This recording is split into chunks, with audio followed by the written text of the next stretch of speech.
चारी शहर में रात के करीब 1:30 थे। बाहर धीरे धीरे बारिश शुरू थी। अचानक ही एक घर का दरवाजा धीरे धीरे खुलने लगा। उसमें से राजेश अपना मुंह बाहर कर आसपास देखने लगा। वह काफी डरा हुआ था कि माथे से पसीना बह रहा था। उसके हाथ में छोटा सा बैग था।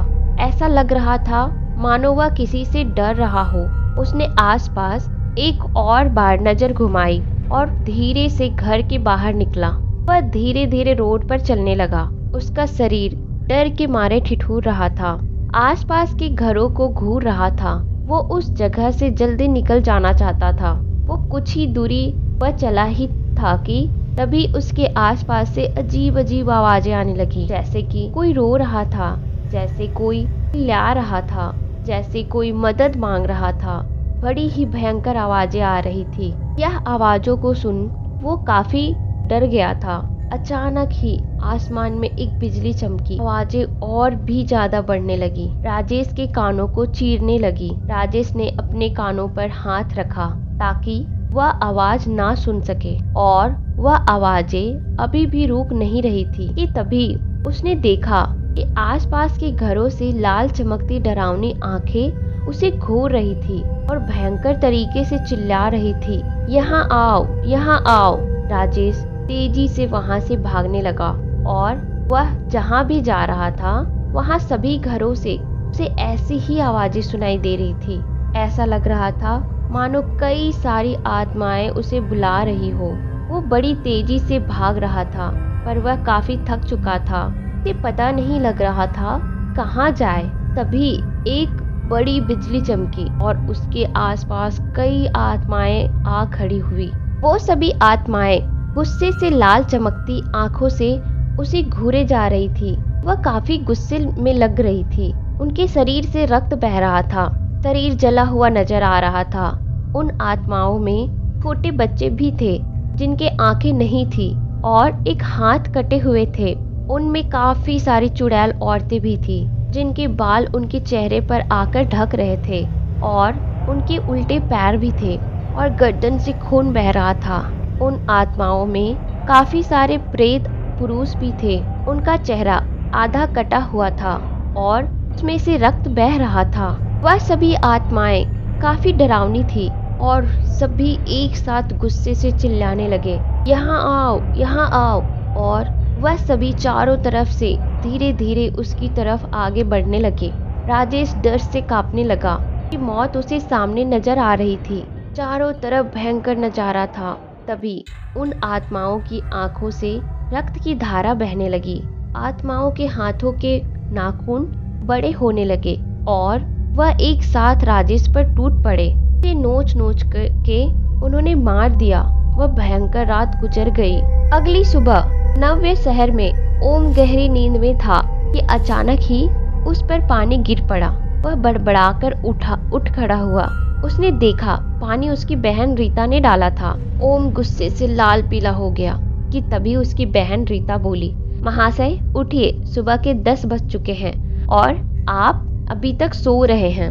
ओम, ए चुड़ैल, तेरा क्या जा रहा है? पानी डालने की क्या जरूरत थी? रीता, मुझे कोई जरूरत नहीं थी। वो तो पापा ने उठाने को बोला, नहीं तो तू जैसे इंसान को मैं उठाने क्यों आती? ओम, ज्यादा मुंह चलने लगा है तेरा। रीता, तुम्हारी हरकतें ही ऐसी हैं। बेचारा मुंह भी खुद को रोक नहीं पाता तुम्हें डांटने से। ओम, हाँ हाँ ठीक है, आता हूँ, ज्यादा बकवास मत करो।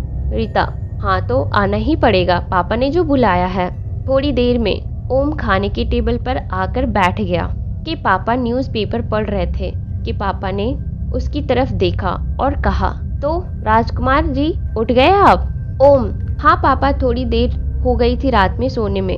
पापा, क्यों, किसी लड़की के चक्कर में पड़े हो क्या, जो आजकल रात को सोने में देर हो जाती है? रीता, अरे नहीं पापा, आपको लगता है कि इस शैतान को कोई लड़की भाव भी देगी? इतना भी खराब चॉइस नहीं है लड़कियों का। ओम ने गुस्से से उसकी ओर घूरा और कहा, एक बार मेरी सरकारी नौकरी लग जाने दो, फिर देखो कैसी कैसी लड़कियां मुझे भाव देंगी। रीता, हाँ वह तो भगवान जाने कि कब तुम्हें सरकारी नौकरी लगेगी और कमाकर घर में लाओगे। शादी की उम्र भी हो गई है तुम्हारी।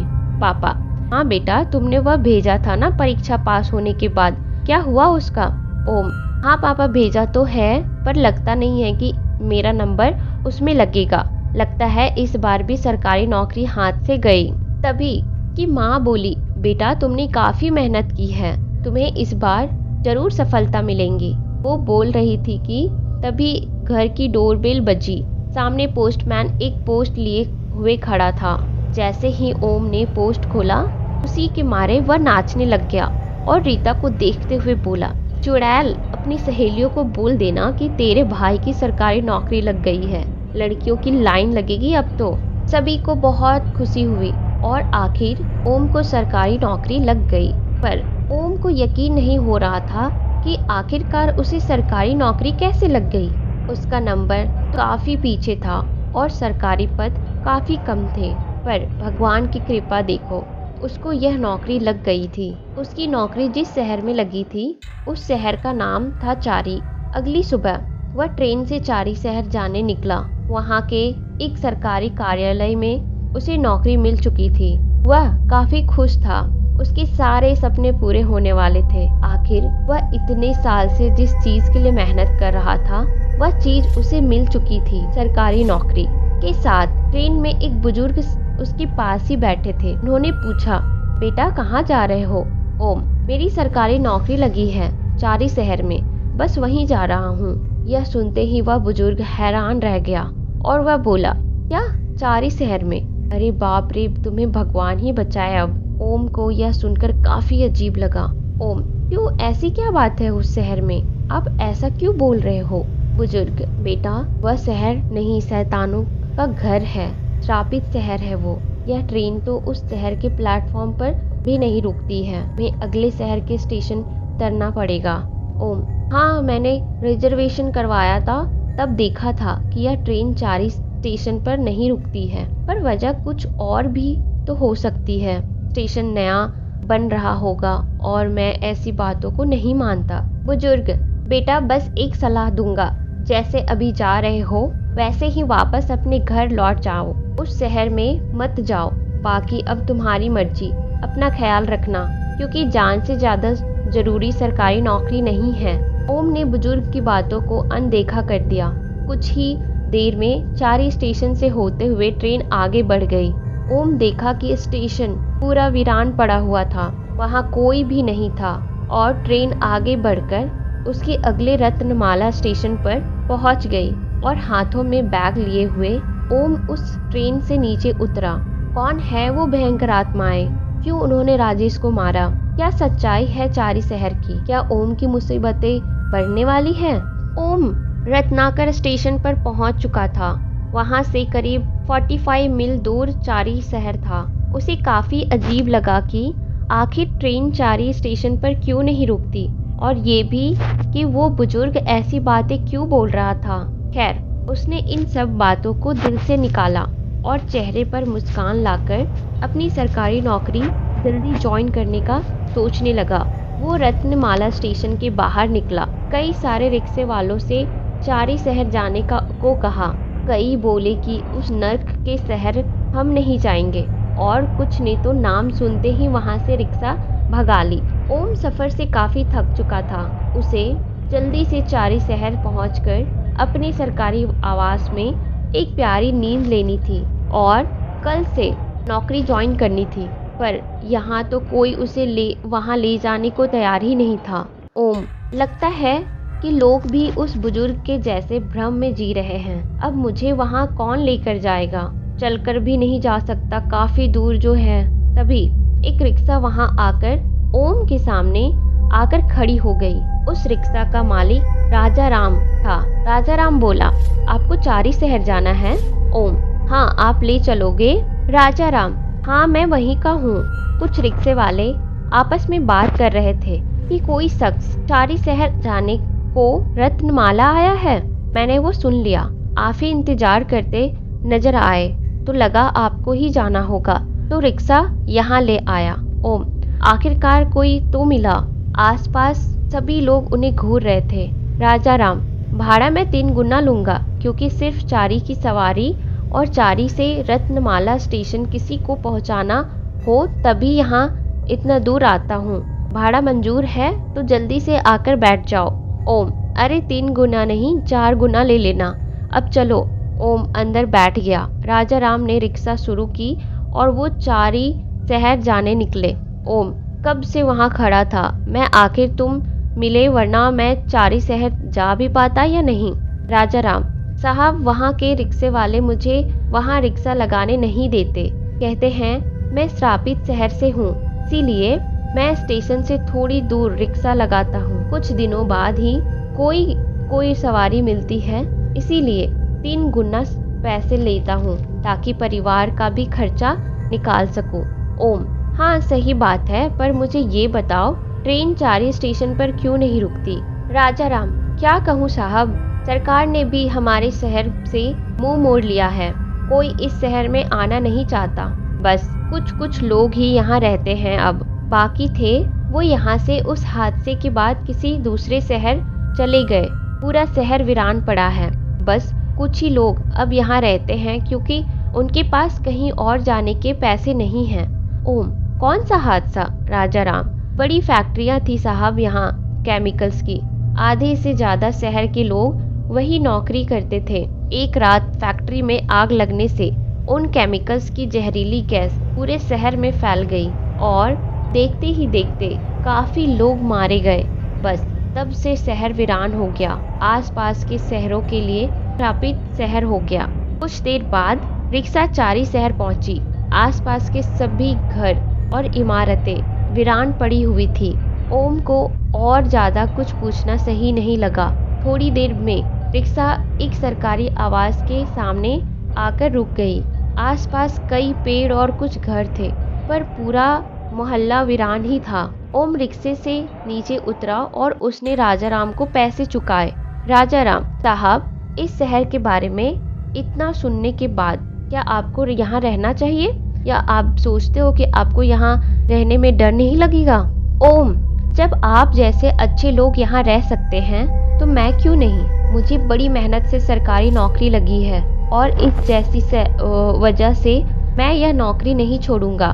मैं यहाँ रहूंगा चाहे लोग कुछ भी कहे। राजा राम, ठीक है साहब, पर एक बात याद रखिए, रात को बाहर मत निकलना। आपको अजीब लगे, पर यहाँ आत्माएं घूमती हैं, उन मरे हुए लोगों की तरह। ओम, मैं ऐसी बकवास चीजें नहीं मानता। खैर शुक्रिया राजा राम, तुम मुझे यहाँ ले आए। राजा राम, रात को मत निकलना साहब, बस मेरी इतनी बात याद रखना। अब चलता हूँ, अच्छे से रहिए यहाँ। मेरा नंबर ले लीजिए, कहीं भी जाना हो मुझे बुला लेना। ओम, ठीक है शुक्रिया। ओम ने नंबर ले लिया और राजा राम वहाँ से रिक्शा लेते हुए चला गया। तभी अचानक सरकारी आवास का गेट खुलता है। वहाँ का सेवक चरण बाहर आया। चरण, तो आप ही है वो नए साहब, आइए अंदर। ओम अंदर आने लगा। आवास में उसके और चरण के अलावा कोई नहीं था। ओम, इस आवास में और सरकारी लोग नहीं है क्या।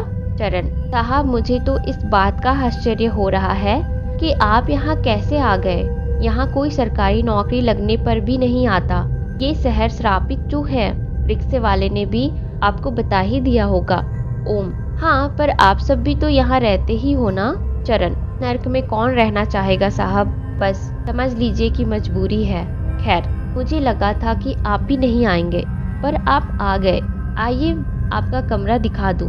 ओम और चरण एक कमरे में आए। ओम ने अपना सामान अच्छे से वहां रख दिया, ने खिड़की खोली। सामने एक बड़ा मैदान था। ठंडी हवाएं उसे छूने लगी। चरण, उस मैदान के पीछे ही ऑफिस भी है। आप अकेले ही उस ऑफिस में होंगे क्योंकि काफी लोग तो यहाँ से छोड़कर चले गए। जो नए लोगों को नौकरी लगी उनमें से सिर्फ आप आए हो, बाकी कोई नहीं आया। ओम, तो काम समझाने वाला कोई नहीं। चरण, काम तो यहाँ ना के बराबर है, पर ऑफिस में टेलीफोन है। आप दूसरे शहर के हेड ऑफिस से बात कर लेना, वो आपको आपका काम समझा देगा और यहाँ आपके खाने पीने का सब मैं देख लूँगा। उसकी चिंता आप मत कीजिएगा। पर शाम को खाना बनाकर मैं यहाँ नहीं रहूँगा, अपने घर चला जाया करूँगा। आपको अकेले ही रहना होगा यहाँ पे। ओम, हाँ कोई बात नहीं। चरण, दरअसल एक और सरकारी आवास कुछ ही दूर कुछ दिनों पहले राजेश नाम के सरकारी आदमी की रहस्यमय तरीके से मौत हो गई। उस तरफ वो आप ही के सरकारी ऑफिस में काम करता था। इतना कहूँगा कि रात को बाहर मत निकलना, यहाँ भयानक आत्माएं घूमती हैं। कुछ भी हो जाए रात को बाहर मत जाइएगा। इस शहर का कोई भरोसा नहीं, ये नर्क है साहब। ओम ठीक है। ओम को इन बातों से डर लगने लगा था, पर उसे ये नौकरी करनी ही थी। उसने सोचा 1 साल यहाँ रहकर अपनी बदली करवा लूंगा। शायद कोई यहाँ आने को तैयार नहीं, इसीलिए मुझे उनकी जगह ये नौकरी मिल गई। रात हो गई थी। चरण शाम को खाना बनाकर जा चुका था। ओम ने खाना खाया और अलमारी में अपना सामान रख आराम से बेड पर लेट गया। आसपास गहरी शांति पसरी हुई थी। उसने एक किताब निकाली और पढ़ने लगा। थोड़ी देर बाद अचानक ही बाहर धीरे धीरे बारिश शुरू होने लगी। अचानक ही लाइट चली गई। कमरे में अंधेरा हो गया।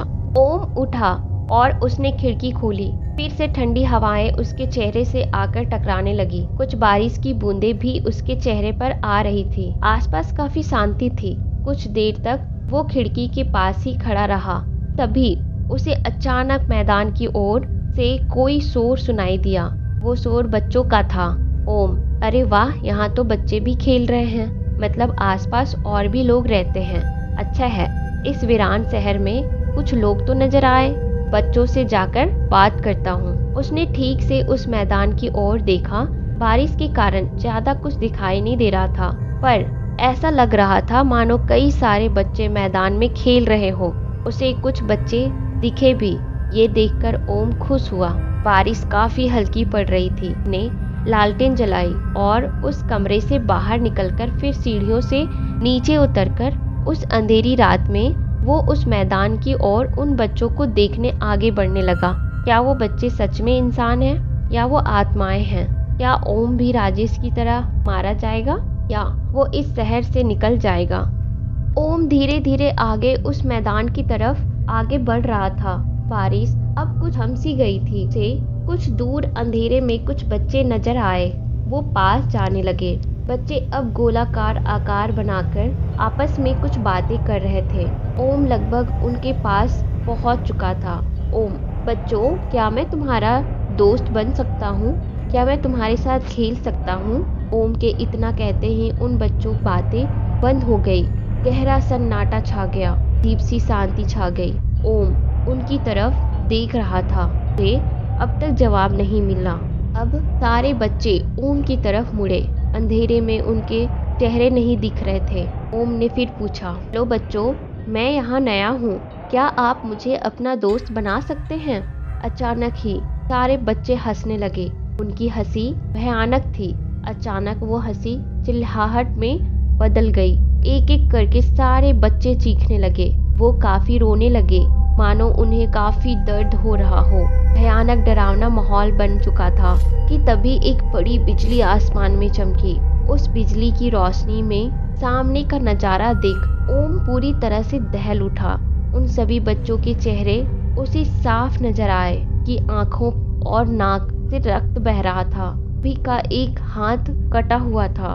वो रोए जा रहे थे। तभी उन सभी बच्चों ने गुस्से से चिल्लाया, यहाँ आओ, हमें बचाओ। वो कभी हंस रहे थे तो कभी रो रहे थे। वो सब काफी भयंकर था।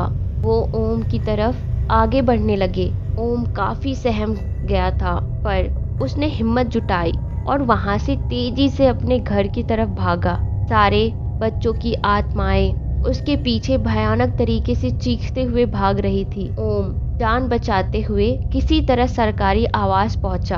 अपने कमरे में जाकर कमरा और खिड़की बंद कर दी। सारी रात बाहर आवाजें गूंजती रही। कुछ देर बाद वो आवाजें बंद हो गई। सुबह दरवाजा खटखटाने पर अचानक ओम गहरी नींद से जाग उठा। ने कमरे का दरवाजा खोला। सामने चरण था। ओम का हाल देखकर चरण ने पूछा, साहब आप ठीक तो है ना? ओम ने पिछली रात की घटना को चरण को ना बताना ही जरूरी समझा। उसे लगा कि कुछ बुरा सपना था।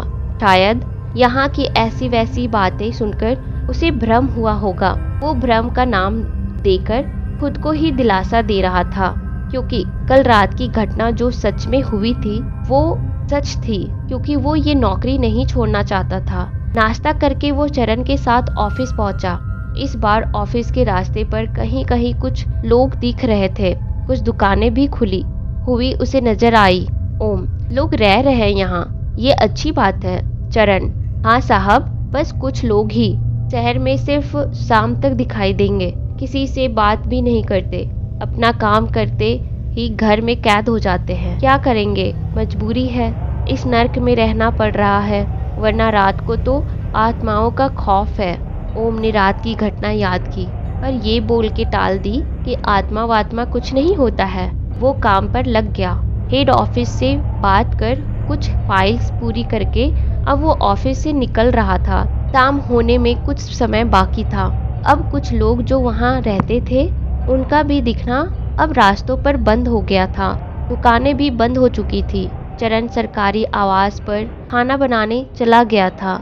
ओम ने ऑफिस बंद किया, उस मैदान की ओर देखा जहाँ कल रात घटना हुई थी।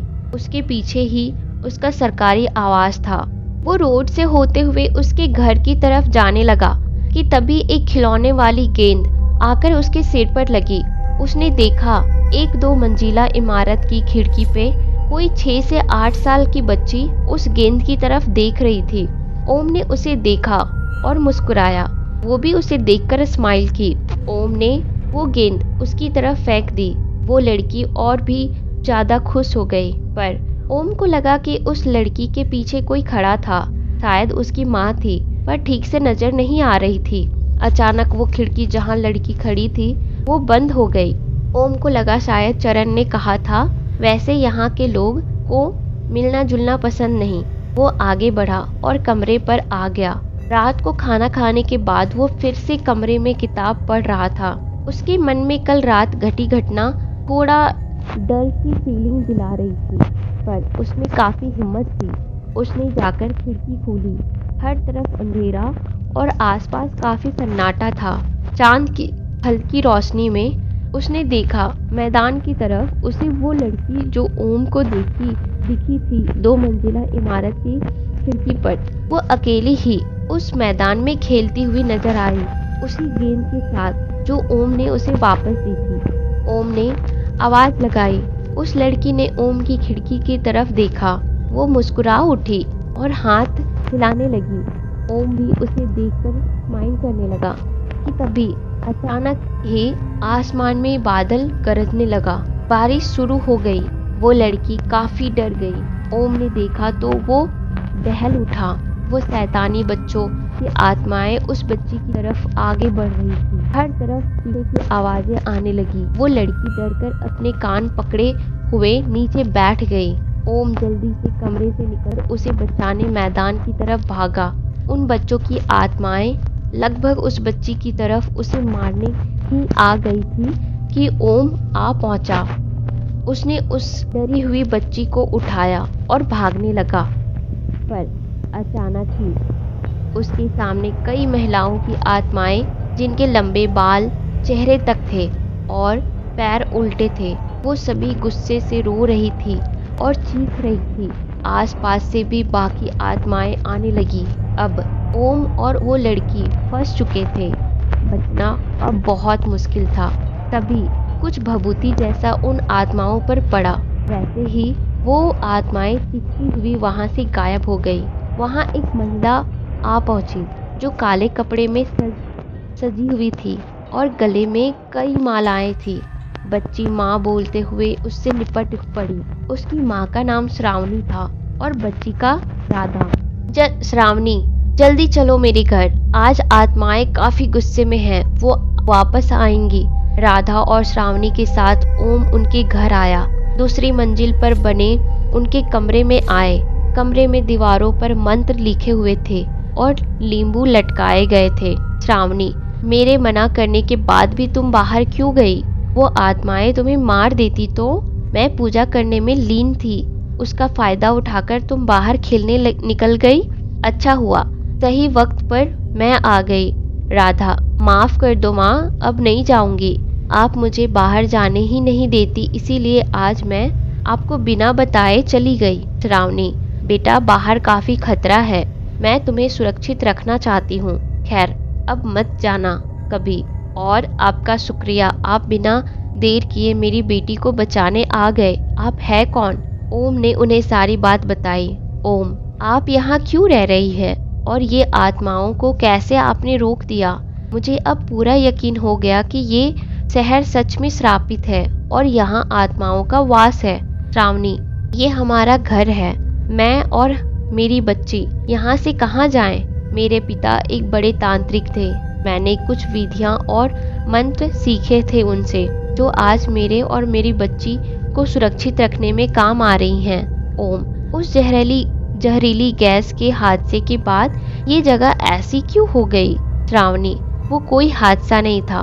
ओम, मतलब? श्रावणी, पूरे प्लान के साथ किया गया षड्यंत्र था। सच्चाई सिर्फ मुझे पता है, क्योंकि मेरे परिवार का संबंध उस घटना से सीधे तौर पर जुड़ा हुआ है। ओम, क्या हुआ था? क्या है सच्चाई? श्रावणी, बताती हूँ। क्या है उस हादसे की सच्चाई? श्रावणी का परिवार का क्या संबंध है उस हादसे से? आखिर मरे लोग बुरी आत्माएं कैसे बन गए? बात करीब 5 साल पुरानी है, उस हादसे के कुछ ही दिन पहले की। ये शहर बहुत बड़ा नहीं है, पर यहाँ की सबसे बड़ी केमिकल फैक्ट्री के कारण प्रचलित था। आधे से ज्यादा शहर के लोग वहाँ काम करने जाते थे। सभी की जिंदगी खुशहाल थी। फैक्ट्री के मालिक माधवनाथ बड़े दयालु और ईमानदार किस्म के आदमी थे। वहाँ 4 दोस्त भी काम करते थे। एक योगेश जो मैनेजर था, विजय जो सुपरवाइजर था, हिरेन जो अकाउंटेंट था और चौथा जो माधवनाथ की बहुत खास था, उस फैक्ट्री का सीईओ मोहित था। ये चारों दोस्त इस फैक्ट्री के काफी खास थे, अच्छा कमाते और उनके परिवार को भी माधवनाथ कोई कमी नहीं होने देते। पर कहते हैं ना, इंसान को सब कुछ मिल जाए फिर भी उसका पेट नहीं भरता। वैसे ही इन चारों का प्लान था कि फैक्ट्री को माधवनाथ के हाथों से छीनकर अपने हाथों में ले लिया जाए और इस फैक्ट्री के मालिक बन जाए। एक दिन चारों दोस्त फैक्ट्री में सबके जाने के बाद शराब मंगवाकर पी रहे थे और फैक्ट्री कैसे हथियानी है उसका प्लान बना रहे थे। मोहित, बस राह देख रहा हूँ कि कब ये फैक्ट्री मेरे हाथ में आए। वो माधवनाथ अपनी आधी कमाई लोगों पर लुटा देता है। योगेश, हाँ सही कहा, एक बार फैक्ट्री हमारे हाथ में आते ही सारी कमाई हमारी होगी। हिरेन, फिर तो ऐश की जिंदगी जिएंगे। विजय, ये सब करेंगे कैसे? मोहित, मैं उसकी साइन अपने तरीके से एक पेपर पर ले लूंगा, बाद में वो साइन से ही हम फैक्ट्री अपने नाम करवा लेंगे। हिरेन, पर माधवनाथ बड़ा चालाक है, कुछ बिना देखे साइन नहीं करेगा। विजय, हाँ अगर ये प्लान फेल हो गया तो क्या करेंगे? मोहित, हम उसे मार देंगे। ये सुनते ही थोड़ी देर के लिए सब शांत रहे। मोहित, सोचो कि मरने से हमें कितना फायदा होगा, करोड़ों में खेलेंगे हम उससे जबरदस्ती से साइन करवाकर उसे वहीं मार देंगे, क्योंकि ना कोई उसकी औलाद है ना ही कोई परिवार, वो फैक्ट्री हमारी ही होंगी। विजय, हाँ पूरे प्लान से हम उसे ठिकाने लगा देंगे, वरना वो ये फैक्ट्री सारे मजदूरों के नाम पर कर जाएगा। हिरेन, ऐसा दिखाएंगे कि उसने आत्महत्या की है और माधवनाथ के खास होने के नाते वो फैक्ट्री हमारे नाम कर जाएगा, किसी को शक भी नहीं होगा। योगेश, चलो तो कल ही इस प्लान को पूरा करते हैं। उन चारों ने शराब के नशे में माधवनाथ को मारने का प्लान बना लिया था, पर उनसे एक भूल हो गई थी। ऑफिस का दरवाजा खुला ही रख दिया था। उसमें जतीन नाम के एक वर्कर जो वापस अपना कुछ सामान लेने फैक्ट्री आया था, उसने उन्हें ऐसा कहते हुए सुन लिया और उनकी पूरी शूटिंग कर मोबाइल में वीडियो बना ली। उसने जाकर माधवनाथ को ये वीडियो दिखा दी। माधवनाथ ने उन चारों को काफी बेइज्जत किया, सारे मजदूरों और वर्कर्स के सामने। माधवनाथ ने कहा, मैंने तुम सभी को अपने बच्चों की तरह चाहा, तुम्हें किसी चीज की कमी नहीं होने दी और तुमने मुझे ही मारने का प्लान बनाया, सिर्फ फैक्ट्री के लिए। ये फैक्ट्री यहाँ काम करने वाले हर मजदूर की है, तुम शैतानों का यहाँ कोई काम नहीं। पुलिस में दे देता, पर तुमने इस फैक्ट्री के लिए काम किया है, इसीलिए छोड़ दे रहा हूँ। निकल जाओ मेरी फैक्ट्री से, अब भूल कर भी इस फैक्ट्री की तरफ मत आना। माधवनाथ ने उन्हें जाने तो दिया, पर उनका अपमान बहुत हुआ था। शहर में भी बात फैल गई थी, सभी उनकी घृणा करने लगे। उन्हें कहीं काम नहीं मिला, सारा शहर उनसे नफरत करने लगा। बस इसी नफरत के कारण उन्हें अपना बदला लेना था, सिर्फ माधवनाथ से ही नहीं, पूरे शहर से। फैक्ट्री में कुछ जहरीले गैस से केमिकल्स बनते थे, बड़े बड़े बॉयलर्स में। उन्होंने बॉयलर्स को तबाह करने का प्लान लिया ताकि पूरा शहर गैस की चपेट में आ जाए और फैक्ट्री भी तबाह हो जाए। एक दिन होली की छुट्टी के कारण फैक्ट्री बंद थी। बाहर 2 सिक्योरिटी गार्ड पहरा दे रहे थे। उन चारों ने मिलकर उन दोनों सिक्योरिटी गार्ड को मार दिया और उन्होंने अंदर जाकर बॉयलर्स को पेट्रोल डालकर आग लगा दी। वो वहां से भागने ही वाले थे कि तभी बड़ा विस्फोट हुआ और वो चारों खुद ही के बिछाए हुए जाल में जलकर वहीं मर गए। फैक्ट्री पूरी तबाह हो गई, पूरे शहर में जहरीली गैस फैल गई और देखते ही देखते पूरा शहर तबाह हो गया। अब बस कुछ लोग ही बचे हैं, क्योंकि उस समय वो शहर में मौजूद नहीं थे, जिसमें से मैं और मेरी बेटी भी बच गए, क्योंकि तब हम दोनों शहर से बाहर थे। जब लौटे तो हर तरफ मौत का मातम था। काफी लोगों ने अपनों को खो दिया। ओम, तुमने कहा इस घटना का संबंध तुमसे जुड़ा हुआ है, और वो मरे हुए लोग आत्माएं कैसे बने? श्रावणी, मोहित जो सीईओ था वो मेरे पति थे। घटना से पहले उन्होंने हमें शहर से बाहर भेज दिया था। उनकी काली करतूतों का मुझे पता नहीं लगा। फैक्ट्री से निकालने के बाद उन्होंने मुझसे कहा था कि अब वो सुधर जाएंगे और दूसरे शहर जाकर जिंदगी जिएंगे, पर उसका शैतानी दिमाग तो लोगों को मारने का सोच रहा था। वो हैवान था। रही लोगों के आत्मा बनने की बात, तो मैंने तुमसे कहा था कि मेरे पिता एक बड़े तांत्रिक थे। मेरे पिता के पास एक लाल कपड़ों में लिपटी काली शक्तियों का एक काला पत्थर था। उसके साथ एक मंत्रों की किताब भी थी, जिससे वो लोगों की मदद किया करते थे, जिसमें अच्छे बुरे मंत्र सभी थे। मेरे पिता के मरने के बाद वो सब मुझे मिल गया। मैंने संभाल के उसे रख दिया था, पर मेरे शैतान पति ने किसी तरह वो चुरा लिया और फैक्ट्री में अपने साथ ले गया। उसने किसी तरह उस किताब से बुरे मंत्र पढ़ लिए और उन्हीं बुरे मंत्रों का प्रयोग कर उस पत्थर को फैक्ट्री में ही रख दिया, ताकि मरने के बाद भी इस शहर के लोगों को सुकून ना मिले और उनकी आत्माएं दर्द से चीखती रहे और भयानक स्वरूप ले ले। ओम, तो इन सब का कोई उपाय नहीं है? श्रावणी, है। अगर वो जादुई काला पत्थर उस फैक्ट्री से निकालकर पवित्र गंगा जल में मंत्रों के साथ भिगोया जाए तो ये सांप टूट जाएगा और सभी की आत्माओं को मुक्ति मिल जाएगी। ओम, तो वो पत्थर तुम क्यों नहीं ले आती फैक्ट्री से? श्रावणी, मेरे पति और उनके दोस्तों की शैतानी आत्माएं वहाँ किसी को उस फैक्ट्री में आने नहीं देती। कुछ अधिकारी जब पता लगाने के लिए गए कि हादसा कैसे हुआ, तो उन अधिकारियों की लाशें मिली थी। उन्हें बुरी तरह से नोच मारकर वहीं पे छोड़ दिया। तब से फैक्ट्री की तरफ कोई नहीं जाता। मेरी पति की आत्मा शैतानी हो गई है। कभी कभी मैं सपनों में महसूस करती हूँ वो मुझे और मेरी बच्ची को उस फैक्ट्री में बुला रहे हैं, ताकि हम दोनों को मारकर हमें भी वहाँ उनके साथ उस फैक्ट्री में कैद कर सके। मैं अगर अकेली गई उस पत्थर को खोजने और अगर मर गई तो मेरी बच्ची का क्या होगा? ओम, क्या कोई उपाय नहीं है? श्रावणी, उपाय है। कोई हिम्मती इंसान चाहिए, साथ में उसके साथ कुछ लोग भी। मैं जादुई भभूति बना दूंगी, ताकि उन आत्माओं को कुछ वक्त तक रोका जा सकता है। उन चारों की आत्माएं काफी शक्तिशाली है। काफी कम वक्त में वो पत्थर खोजना होगा। यहाँ के बाकी बचे लोग किसी से बात भी नहीं करते, और मेरी बेटी और मुझसे तो बिल्कुल भी नहीं, क्योंकि हम मोहित का परिवार है। इसीलिए कोई इस काम के लिए हमारी मदद नहीं करेगा। ओम, मैं करूँगा मदद। श्रावणी, नहीं, तुम तो यहाँ के हो भी नहीं। अपनी जान जोखिम में मत डालो। अच्छा होगा तुम इस शहर से चले जाओ। ओम, अब ये शहर मेरा भी है। तुम बस भभूति बनाओ, कुछ लोगों का इंतजाम मैं करता हूँ। हम जाकर वो काला पत्थर ले आएंगे उस फैक्ट्री से।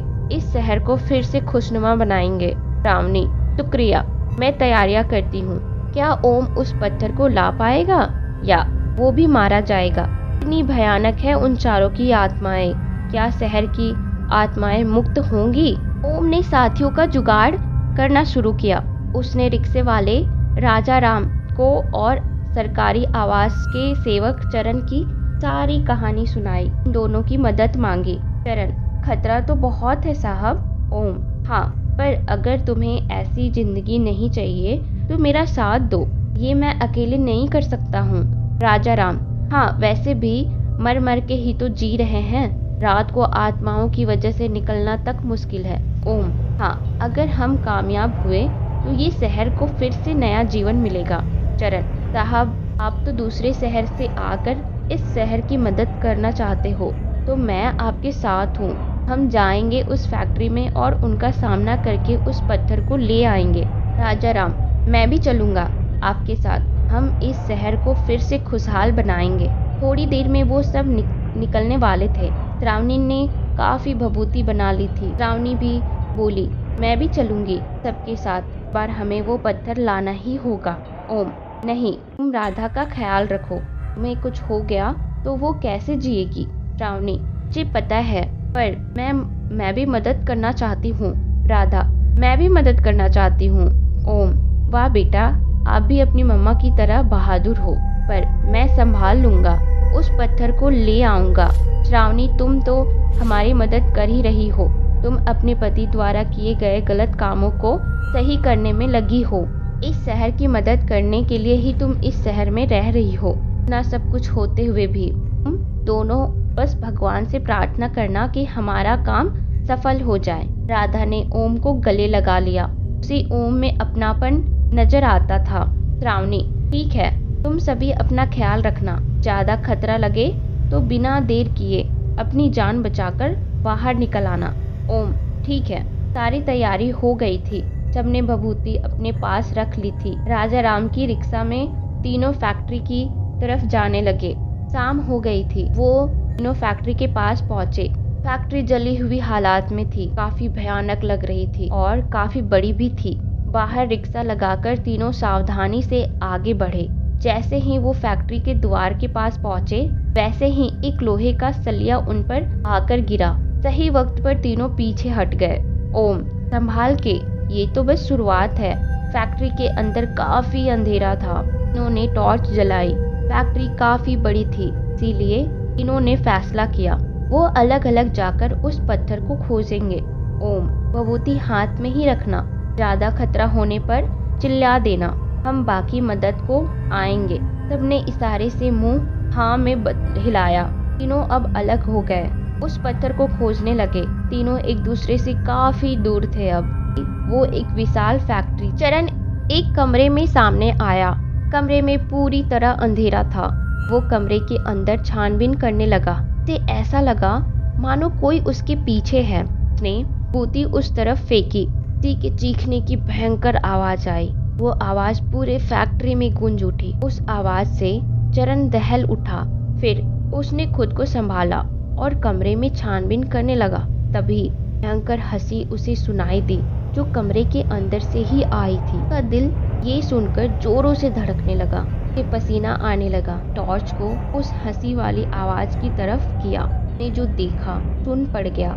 शरीर कांपने लगा। वहाँ जमीन पर कोई बैठा हुआ उन दीवारों पर अपने भयानक नाखून मार रहा था। जैसे ही टॉर्च की रोशनी उस पर भी मुड़ के चरण की ओर देखा। बड़ी काली आंखें चमक रही, जला हुआ किसी शैतान तरह, लंबी जुबान मुंह से बाहर लटकी हुई, बड़े जले फटे हुए जिस पर खून के धब्बे थे, पर मकड़ियां घूम रही थी और शरीर के अंदर बाहर हो रही थी। बड़ा भयानक प्रेत था। चरण अब हिल भी नहीं पा रहा था।